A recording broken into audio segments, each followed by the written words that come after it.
Alô, amigos da GCS TV. Sejam muito bem-vindos. Muito obrigado pela parceria em mais uma quinta-feira. Fiquem ligados e sigam a GCS TV no YouTube. Lembrando que o meu perfil está aqui também para que vocês possam se comunicar comigo. Fiquem bem à vontade para enviar perguntas e, é claro, muitas sugestões. Boa diversão a todos. Hoje o nosso quadro Sobe a Bola está internacional, minha gente. Vamos receber o coach Vandinho, que mora na Flórida, nos Estados Unidos. Olha que coisa legal, hein? Um dos mais respeitados técnicos do basquetebol brasileiro, atuando na terra do tio Sam, Vandinho vem sendo muito bem notado pelo seu amor, determinação e, é claro, conhecimento acerca do basquetebol. Com mais de 100 vitórias no basquetebol universitário americano, dirigindo a Utah State University Eastern, o coach Vando, como é chamado pelos companheiros de comissão técnica e pelos atletas que jogaram e ainda jogam para ele, vem representando com maestria a classe dos treinadores brasileiros. Que legal, né? Que bacana isso. Ele que atualmente dirige o Florida Coastal Prep vai bater aquele papo com a gente. Muito legal, muito aguardado isso. Vamos conferir?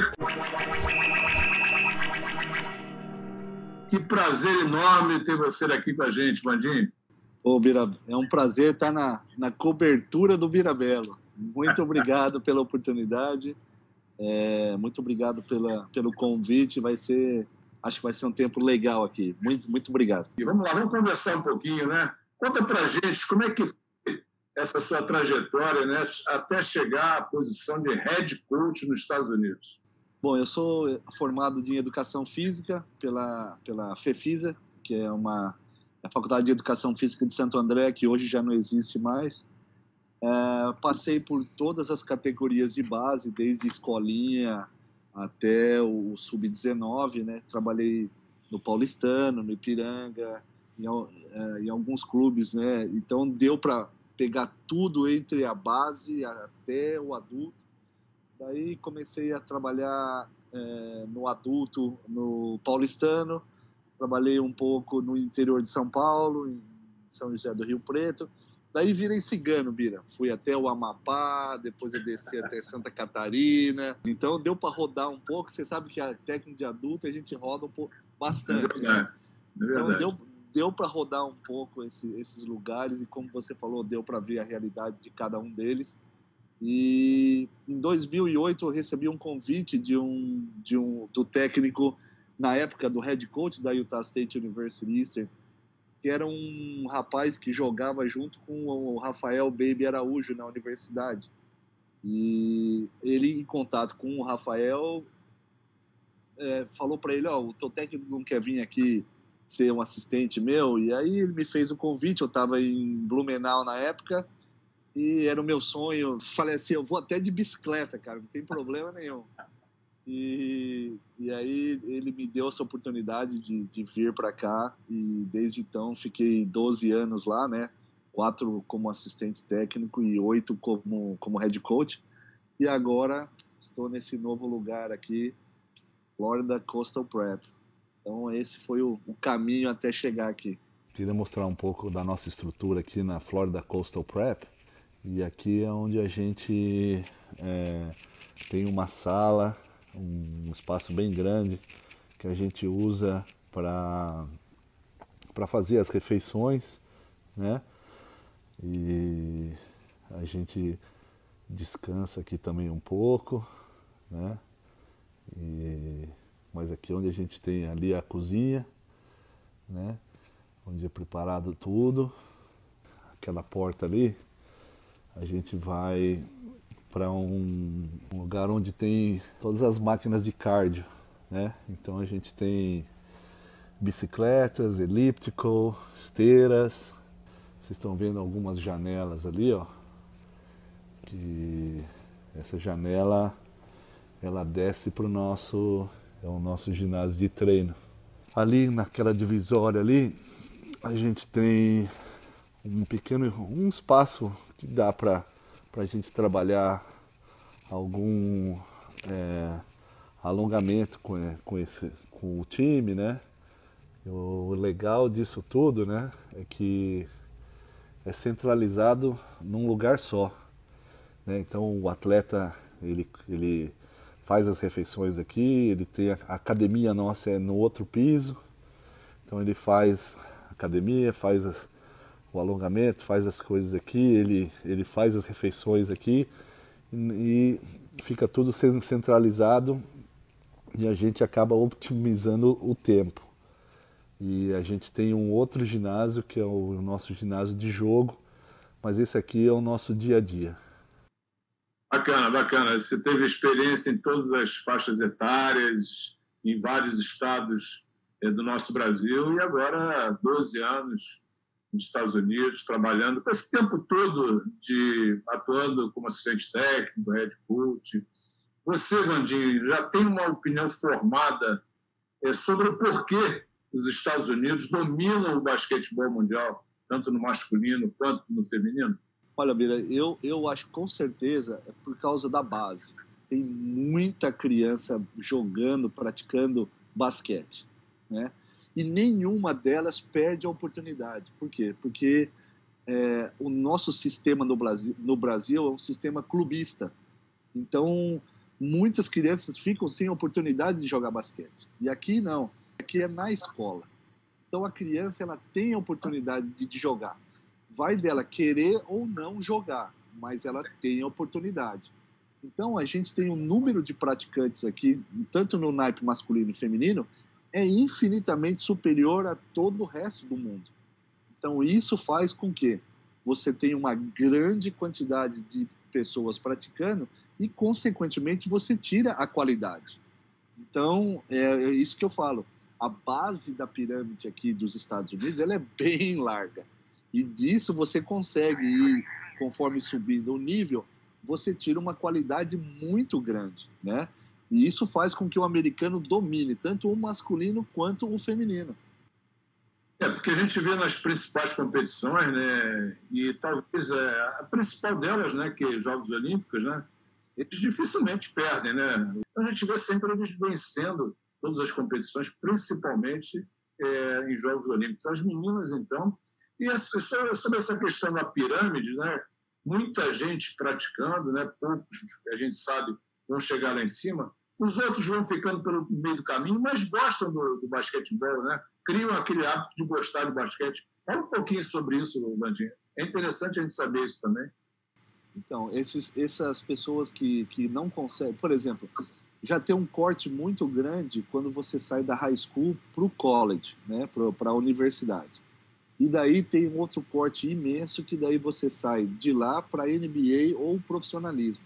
Mas é como você falou, essas pessoas que tiveram a oportunidade de praticar o esporte, elas continuam sendo consumidores do basquete, né? Isso, então, é essas que são os fãs que vão para o ginásio, que às vezes fazem, doam dinheiro, doam algumas coisas para a universidade onde jogou.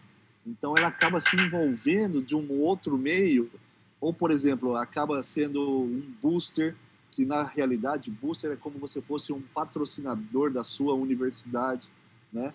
Então esse pessoal ele acaba tendo envolvimento com o basquete, mesmo não jogando, mas com certeza acabam apoiando e dando, né, investimentos a isso, coisas que a gente não vê no outro lugar do mundo, porque aqui a pessoa se identifica tanto com a universidade ou a escola que estudou e fica que é muito legal isso. Só dando um exemplo bem rápido, lá em Utah, onde eu estava, não sei se você lembra aquele Sean Bradley, aquele cara de 2 metros, né?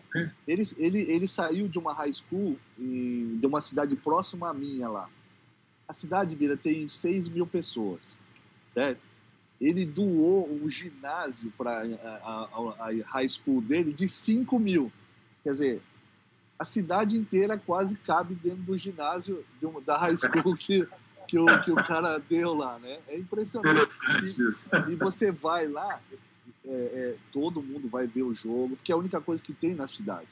Então, para você ver, um exemplo desse, e aquilo que eu falo, o cara acaba continua envolvido e consumindo basquete, né? Como você analisa o basquetebol brasileiro no momento, Vandinho? Olha, eu acho que o basquete, em termos de NBB, eu acho que ele tá bem. Ele está ali, né?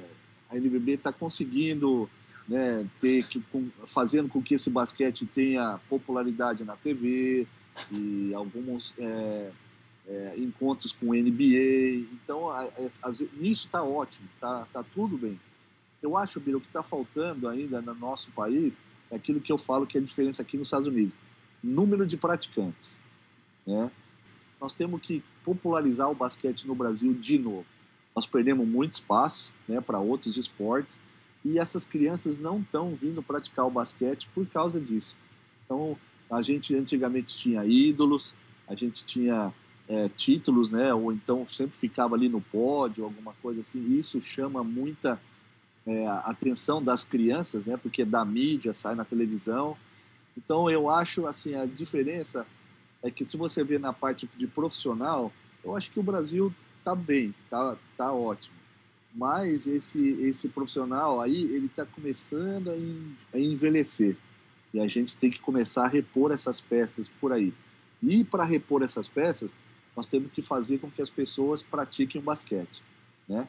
Que quanto mais crianças praticando, mais vai abastecendo aí as equipes, né, que estão em clubes, já que a gente não tem escola, e essas crianças que estão em clube começam a abastecer, a ir para cima, né, se desenvolver e chegar no NBB.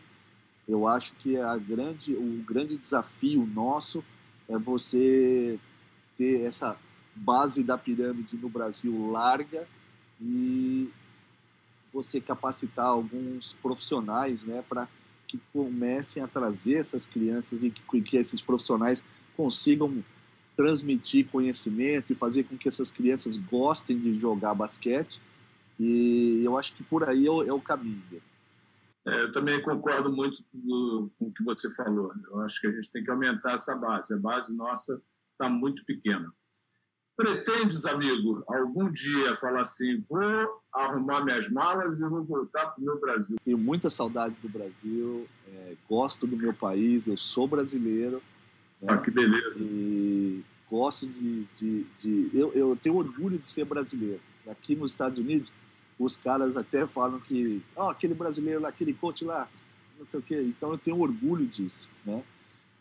Nunca vou dizer não, Bira. Se aparecer um time certo, com uma proposta legal, com uma proposta de trabalho boa, não estou falando nem financeiramente, mas como o americano com planejamento, com um projeto legal, isso, legal. Para disseminar o basquete, fazer crescer essas coisas assim, por que não? E pensa o técnico Vandinho de um dia receber um telefonema, um zap, né? Enfim. Vandinho, aqui é da Confederação Brasileira de Basquetebol, você está convocado para estar na comissão técnica da base, do adulto, enfim. Nossa, Beira, eu acho que vai ser um dos dias mais felizes da minha vida. Como eu falei, eu sou brasileiro, gostaria muito de representar o meu país, não importa em qual, né, categoria. Eu acho que eu posso acrescentar bastante, né, ao basquete. O que ele me deu, dá em troca. Esse é um sonho que eu tenho, de um dia poder, né, representar o meu país em competições, porque eu tenho muitos amigos, Bira, de outros países que são meus amigos mesmo, de conversar, de falar, que vão para a Olimpíada, que vão para a Mundial, e a gente conversa e tal. E eu só fico escutando as histórias dele e eles falam assim, e você? Eu falei, eu não sei, eu tô aqui, né, cara? Mas eu gostaria muito mesmo, principalmente de trabalhar na formação do atleta, nas categorias de base. Quem sabe, vamos rezar, vamos torcer aí, e a esperança é a última que morre, né, Bira? É isso aí. Vandinho, muito obrigado, amigo, muito obrigado mesmo pela entrevista, muito obrigado em participar aqui do programa. E boa sorte aí nessa nova empreitada agora na Flórida. Muito obrigado mesmo, sucesso aí, Bira. Valeu, amigo Vandinho, muito importante essa troca, né? Espero que vocês tenham gostado. E agora, minha gente, vamos saber um pouco das notícias do basquetebol com a Mari Gasparini. Mari sabe tudo de basquete. Vamos lá, Mari!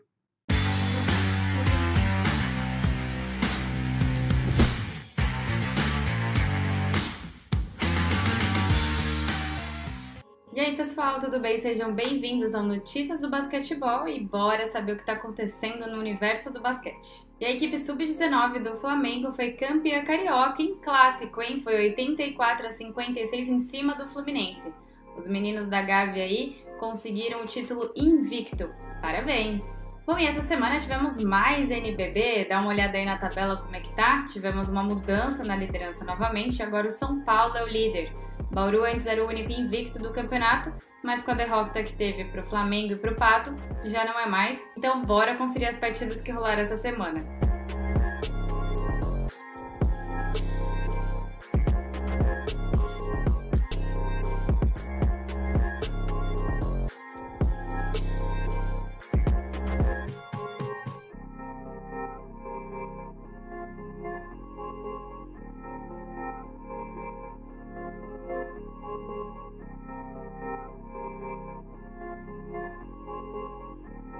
Bom, como vocês já sabem, esse quadro é gravado, então não tem como eu acertar os resultados de quinta-feira, né? Mas Paulistano e Campo Mourão também entraram em quadra hoje. Bom, e uma notícia que pegou muita gente de surpresa foi as duas derrotas do Corinthians por WO. Eu explico.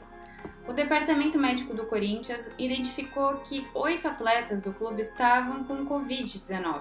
Então eles pediram para a Liga Nacional de Basquete postergar as partidas, o que não aconteceu porque, segundo a Liga, isso não está previsto em regulamento que foi votado pelos clubes. Bom, e os duelos que o time tinha contra Minas e Brasília acabaram contando como derrota para o Timão. A gente deseja uma rápida recuperação para todos os atletas aí que estão com Covid. E essa semana a gente também teve vários jogos do Campeonato Paulista Feminino e com decisão para a vaga da final.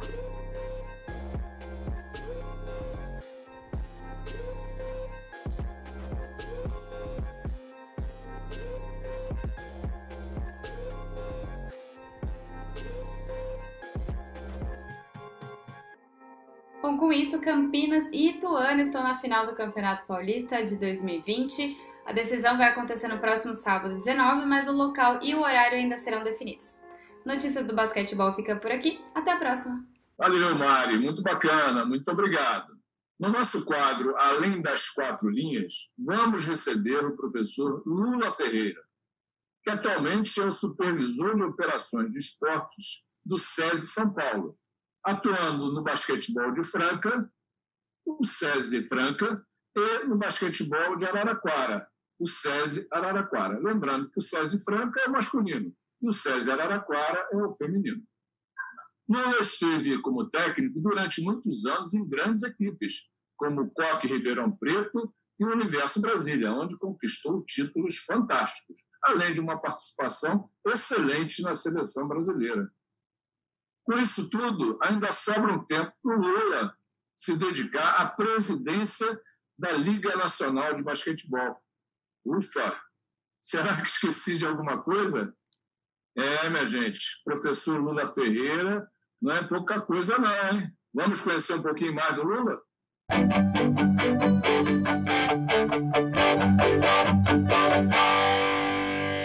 E aí, Lula, tudo bem? Muito obrigado por ter aceito o convite, hein, amigo? Ô, Bira, muito obrigado. Eu que agradeço. É uma honra estar participando aí na cobertura com o Bira. Acho que você vem prestando um grande serviço ao basquetebol brasileiro, fazendo uma divulgação fora das quadras, fora da sequência do jogo em si, né? Eu acho que é muito importante. A gente vai conhecendo muitos personagens que você já mostrou.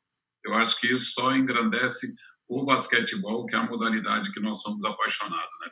Obrigado, Lula. Olha, pessoal, vamos começar aquele papo com o Lula, vocês vão gostar, eu tenho certeza. Hein? Primeiro ele vai contar para a gente como foi a trajetória dele dentro do basquetebol. Então, Bira, eu vou tentar, porque como eu estou velho já, né, o negócio é longo, mas vou tentar resumir. Eu nasci em São Paulo e era um garoto como outro qualquer, tinha 14 anos na época. Gostava de jogar meu futebol na rua, naquele tempo podia jogar futebol na rua em São Paulo, né? Na rua de terra. Hoje não dá mais, né? Hoje não dá mais. Hoje não tem nem terra para você jogar. E como todo garoto. Minha mãe, viúva, 4 filhos, professora de educação física, preocupada com a educação e com o esporte, ela pegou e falou, não vou vou levar você para jogar basquete. Eu falei, mãe, basquete? Nem sabia direito o que era. E ela me levou para o Palmeiras, a gente era sócio do Palmeiras, era perto do Palmeiras. E com 14 anos eu entrei, naquela época mirim, e comecei a jogar, comecei a gostar. Eu já era, na época, do tamanho que eu sou como adulto, 1,80 m, para garoto de 14 anos, eu tinha uma idade, uma altura boa. E aí gostei do negócio e segui. E fiz eu joguei junto com o Carioquinha, então era um time competitivo, o Carioquinha, a grande atração. Eu não fui um jogador de muito nível, era um nível não mais que mediano, era um bom marcador, pontuava muito pouco. Quando eu subi para a categoria adulta, eu não ia ter nível para jogar no time do Palmeiras, que era um time forte, um time competitivo. E aí, Bira, vem aquelas coisas do destino que te levam para um caminho.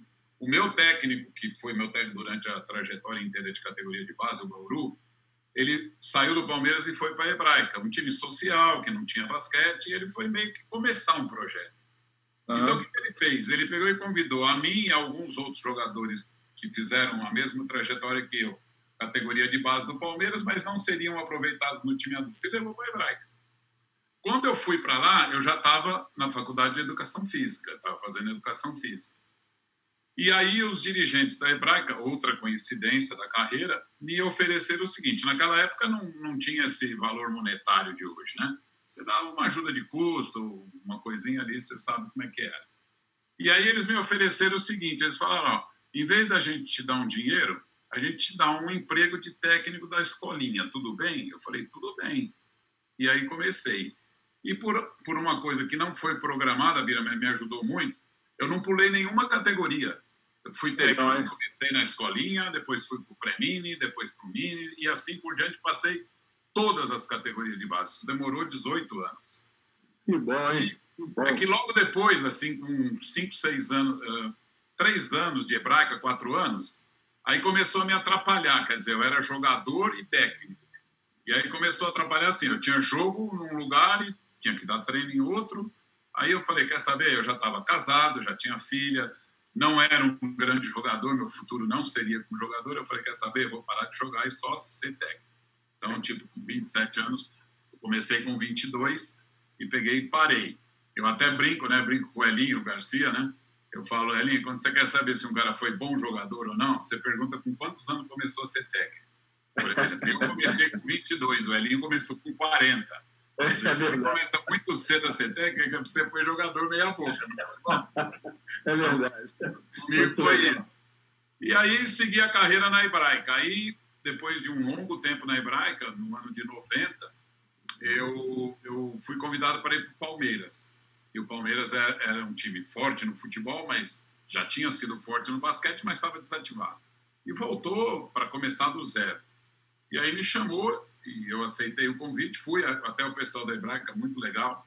Eles não quiseram que eu saísse do clube, eles me liberaram para eu ser técnico do Palmeiras, mas eu fiquei como coordenador da escola de esportes da Hebraica, depois virei gerente de esportes da Hebraica, concomitante com o meu trabalho no Palmeiras. Fiquei 10 anos no Palmeiras e no ano de 2000 o Coque Ribeirão me chamou. O Coque Ribeirão tinha montado um time muito forte, muito competitivo, mas durante 2 anos não ganhou nada. E aí o empresário, o Chaim Zayer, na época, ele falou, quer saber? Eu fiz com um jogador famoso, não deu certo, eu vou fazer com a molecada. E aí, pelo trabalho que eu fiz no Palmeiras, ele me chamou. E a molecada era Nezinho, Alex, Renato. E aí fui, e aí, claro, foi realmente um momento mágico da carreira. Foram muitos títulos seguidos, fomos pentacampeão paulista. Um dos títulos paulista foi invicto, 39 jogos sem perder até chegar ao título. Foi uma época de ouro. E aí acabou que 2006, com aquela confusão do basquete brasileiro, aquela briga CDP, times, monta-liga, não monta-liga, o Coque encerrou a carreira. Como na época eu tinha ido para a seleção brasileira como técnico no ano de 2003. Isso era 2006, como eu estava técnico da seleção, o Grego, que era o presidente à época, me ofereceu o seguinte, falou, eu não estou te tirando do seu time. Como o seu time acabou, você aceita ficar só técnico exclusivo da seleção? Exclusivo da seleção. Beleza, fiquei. Foi ótimo, Pira, porque consegui viajar pelo Brasil inteiro, visitar as federações do Norte e do Nordeste, fazer clínica. E é bom para você conhecer a realidade muito diversificada, você conhece, sabe disso. É muito diversificada, não tem nada a ver a realidade do Sul com a realidade do Norte, Sudeste, nada. E foi ótimo. Mas aí, quando chegou em 2008, no ano seguinte, Brasília me chamou para ser técnico. Aí eu aceitei. Eu tinha saído da seleção, em 2007 saí da seleção, e aceitei e fui para Brasília. Fiz minha temporada em Brasília, 3 anos de contrato. Tive a felicidade de ir lá ganhar o primeiro título brasileiro internacional de clubes, que foi campeão da Liga das Américas em 2009. A gente ganhou lá em Xalapa, no México. E fiquei durante 3 anos. Aí, quando eu saí de Brasília, logo em seguida, a Liga Nacional me convidou para ser coordenador técnico, diretor técnico da Liga. E, à época, eu não é que eu queria parar de ser técnico, ainda queria seguir, mas falei, cara, é uma oportunidade muito legal, uma coisa diferente. E aceitei. E aceitei. Durante 2 anos estava sendo. Nesse período, eu tive vários convites, até de clubes muito importantes do basquete brasileiro, mas eu falei, não, eu vou seguir aqui. Só que em 2012, Franca me convidou. Eu até levei um susto, porque quando eu recebi o telefonema, eu falei, cara, não é pegadinha, não, vocês querem que eu papai? Sou o maior inimigo de Franca jogando contra. Pela rivalidade, isso que eu ia falar, pela rivalidade. Né? Eu falei, não é pegadinha, não, é verdade mesmo? Não queremos. Eu falei, não, vai ser um orgulho, porque eu expliquei para ele o seguinte, Bira, você vai entender o que eu falo. Todo técnico queria ser técnico de Franca, mas ninguém pensava em ser técnico de Franca, porque Franca nunca chamou um técnico que não fosse de Franca para ser técnico. Né? Sempre foi Hélio Rubens, Daniel Gottfried, João Marcelo, enfim, só de lá. Chuí.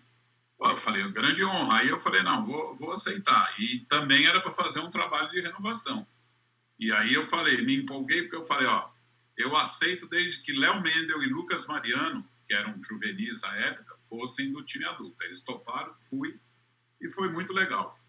E aí, o que aconteceu? O Elinho, ele foi convidado para fazer o último ano dele em Franca, porque ele estava fora, e a história dele em Franca é maravilhosa. Ele foi jogar em Franca, e para mim foi uma grande honra poder dirigir o Elinho no último ano de carreira dele.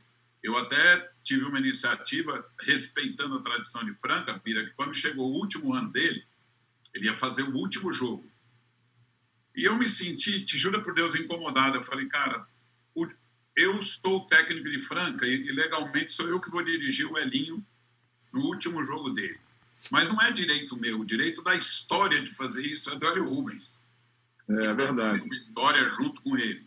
Aí eu pedi licença para a diretoria do Franca, se eu poderia chamar o Hélio, que não estava em clube nenhum, para dirigir esse jogo, especialmente. E eles deixaram. E eu chamei o Hélio para dirigir o Elinho no último jogo dele. E foi muito legal. E aí, só para continuar, para responder a história, onde eu virei supervisor, o repórter até me perguntou depois do jogo, e o Elinho agora vai parar de jogar, o que ele vai fazer? Eu falei, ele vai seguir no basquete, sem dúvida nenhuma, é um cara que tem o basquete no DNA.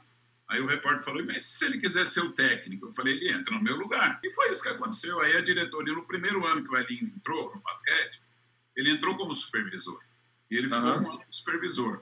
Mas aí ele viu que não era a praia dele, não. Ele não gostou do negócio. E aí a diretoria me propôs, falou, olha, você aceita que a gente inverta, você passa supervisor e o Elinho para técnico? Mira, eu ia, no meu plano, falar para a diretoria fazer isso comigo, eu pensei depois de 1 ou 2 anos.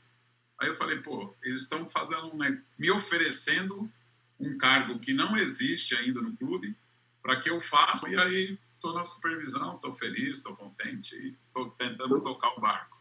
Bacana, bacana, a história é realmente fantástica. Agora, eu quero te perguntar uma coisa, bate uma vontade, de repente, de voltar a dirigir uma equipe? Porque eu tenho observado você fica lá na tua, sentadinho, quietinho, observando o jogo, mas a sua conduta tem sido exemplar como supervisor. É por aí que você vê essa função de supervisor, coordenador, enfim, da pessoa mais experiente que está ali até apoiando um técnico que está começando agora. Bira, eu acho que sabe? Eu sou um cara muito disciplinado, eu respeito as hierarquias, respeito tudo.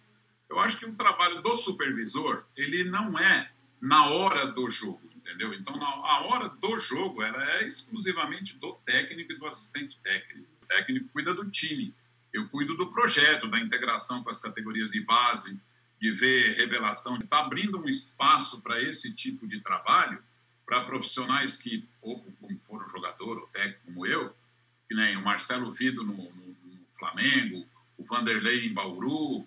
Eu acho que esse tipo de profissional, eles podem ajudar muito na hora que está o técnico lá em alguma dificuldade. Mas eu acho que a função de supervisor, ela requer serenidade. O técnico também, mas a supervisor tem que ser sereno e frio, porque você tem que tomar algumas decisões importantes. Você gostaria de estar um dia à frente da seleção brasileira como supervisor? O basquetebol brasileiro precisa ter uma estrutura boa para que o técnico possa trabalhar tranquilamente. Até a seleção melhorou muito, porque, por exemplo, na época que eu fui técnico da seleção, não tinha uma supervisão, não tinha. Uhum. Foi muito ruim, me fez muita falta esse cargo. Depois eles criaram, até que entrou o Vanderlei, depois foi o Renato. Agora eu não sei exatamente como eles vão tocar, mas eu acho super importante que tenha alguém. Eu acho assim, seleção brasileira também é uma coisa que você tem que dar exclusividade para a seleção, né? Eu reivindico esse cargo para o basquete brasileiro, não pessoalmente. E para a gente terminar, e já falando assim, poxa, já o papo tá gostoso, né? Mas enfim, dá para você fazer uma análise do momento atual do basquetebol brasileiro? É muito importante que a CBB esteja forte, esteja saudável, para poder fazer seleções fortes. O basquete masculino está vivendo um momento de transição de geração, e todo esse momento de transição de geração é um momento de dificuldade, mas um futuro promissor. O feminino, eu acho que já tem uma situação mais delicada pela quantidade, né? E como a estrutura do feminino na categoria adulta não é tão abrangente como o masculino, muitas garotas, já é difícil formar uma jogadora pela quantidade de praticantes. E quando se forma alguma jogadora boa, ela vai imediatamente para o mercado exterior, principalmente Estados Unidos. E aí fica pobre aqui em termos de qualidade. Mas eu acho que está tendo um esforço muito grande das equipes, estão se esforçando para fazer uma boa estrutura. E eu fiquei muito animado na última reunião da LBF, porque vários clubes que não estão na LBF estavam na reunião, inclusive o Flamengo. Então, você imagina o impacto que possa ter para o basquete feminino, o Flamengo entrando, se realmente decidir entrar e investir no basquete feminino, o quanto não ia ser um impulso positivo para essa modalidade que está tanto precisando de apoio. Lula, muito obrigado. É sempre uma aula, minha gente. A gente ouviu o Lula, bater um papo com o Lula. Realmente muito legal. Muito obrigado, viu, amigo? Muito obrigado pelo convite. Foi um grande prazer estar com você na sua cobertura. Que aula, hein, minha gente? Que papo legal com o Lula, hein? Muito obrigado, professor Lula. Realmente foi fantástica essa entrevista. Na cobertura com Bira Bello vai ficando por aqui. Mais uma vez, espero que vocês tenham se divertido e até a próxima. E como sempre, vamos curtir as melhores jogadas da semana. Até a próxima. Tchau.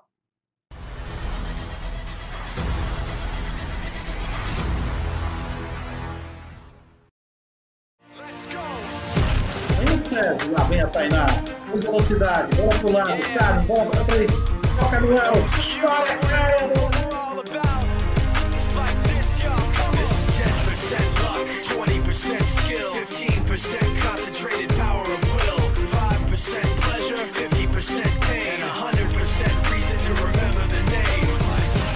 Doesn't need his name up in lights, he just wants to be heard, whether it's the beat of the mic. He feels so unlike everybody else, alone, in spite of the fact that some people still think that they know him, but fuck him, he knows the code. It's not about the salary, it's all about reality and making some noise, making a story, making sure his click stays up. That means when he puts it down, Tox picking it up. Let's go. Who the hell is he anyway? He never really talks much, never concerned with status, but still even him starstruck. Humble through opportunities given despite the fact that many misjudge him cause he makes a living from writing raps. Put it together himself, now the picture connects. Never asking for someone's help or to get some respect. He's only focused on what he wrote. His will is beyond reach, and now it all unfolds. The skill of an artist. This is 20% skill. Jogadores de experiência em quadro.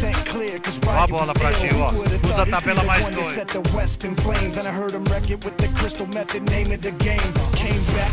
Megadeth took him to church. I like Bleach, man. Why you had the stupidest verses? Dude, it's the truth.